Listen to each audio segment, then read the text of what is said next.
Vâng, thưa các bạn, vẫn là con máy in Canon 2009. Với máy Canon 2009 ta sẽ thử với một cái cắt trích khác. Đấy. Đây là một cái cắt trích này. Đấy, cắt trích Canon cắt trích 12A này. Ta sẽ thử xem là con cắt trích này nó sẽ như thế nào. Đây, các bạn lắp vào nhé. Đấy, đậy nắp.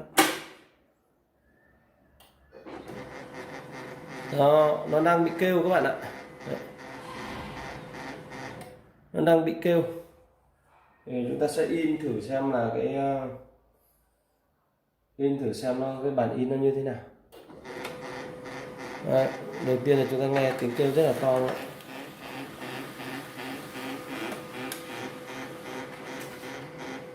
Bản in rất là nét thôi, nhưng mà nó kêu rất là to. Đấy. Thì bây giờ chúng ta sẽ xác định được cái bệnh.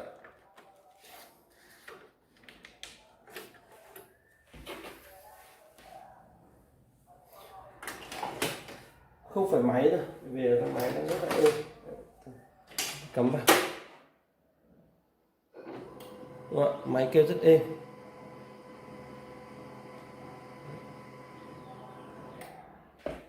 Ta sẽ thử cùng một khác vào xem.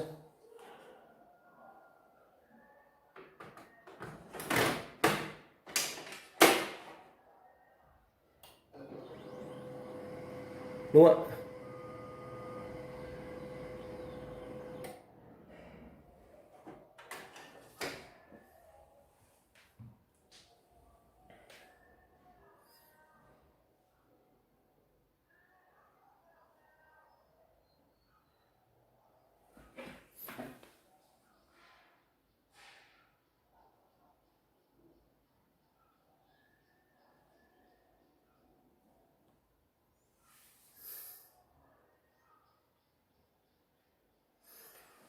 Đấy, chứng tỏ là cái cartridge này nó bị lỗi.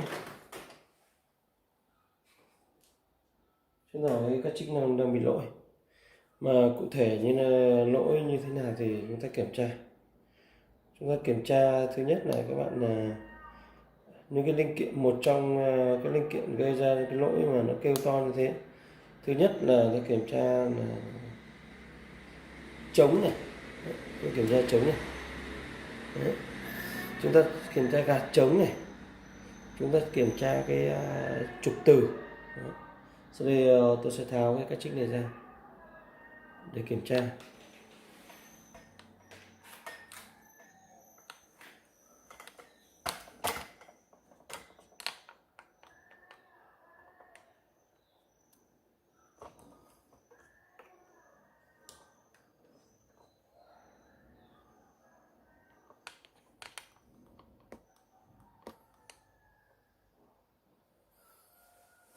Sẽ kiểm tra tháo cái trích này ra nhé, thì để chúng ta thay từng cái linh kiện một.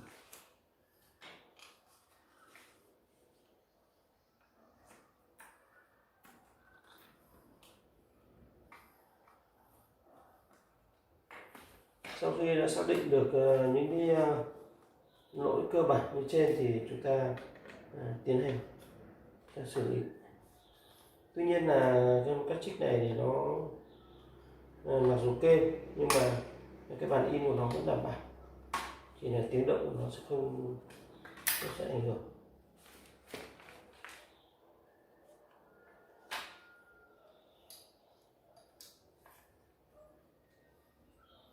Đầu tiên là chúng ta tháo trống này, chúng ta kiểm tra.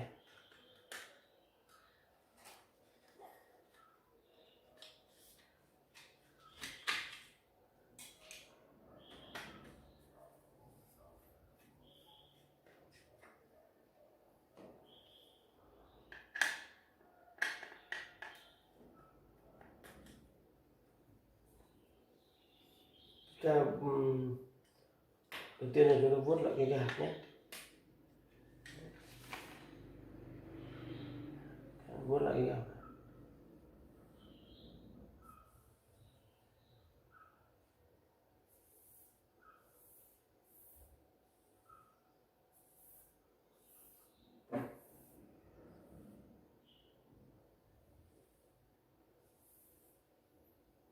vuốt lại cái gạt thật là kỹ nhé.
Sau đó chúng ta lắp trở lại.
Chúng ta lắp trở lại.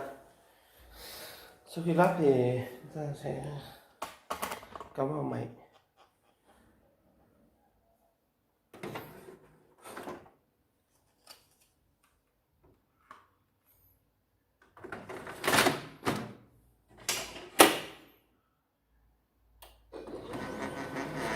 Bấm cơ các bạn ạ.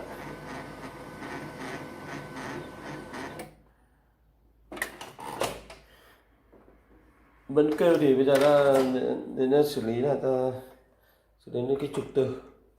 Đó. Các bạn thay trục từ cho tôi. Đây là một con trục từ Canon 2009 này. Đấy, chúng ta thay trục từ.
Rồi xử lý những trục từ nhé.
Vậy là do cái lỗi cái trục tử.